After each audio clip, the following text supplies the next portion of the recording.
Good evening and thank you for keeping it easy Friday. My name is Betty Kiptum. Let's get into the business news. Now, the Kenya Civil Aviation Authority has warned that it is illegal to operate an unregistered drone in the country.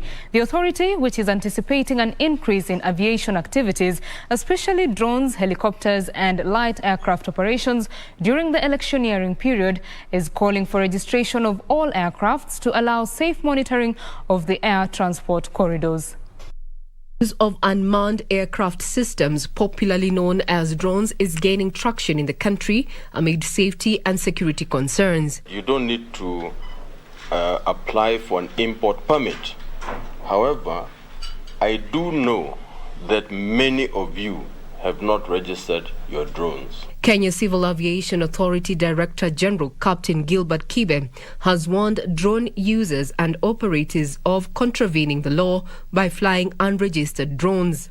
The authority notes that drones are increasingly becoming part of business in provision of other services, including healthcare, emergency services, creative economy, film industry, sports and news gathering. Especially for data collection, research, for environmental conservation around this lake basin and other natural resources such as forests, surveying and mapping, as well as academic research. Captain Kibe says Kenya Civil Aviation Authority is keen on orderly use of drones.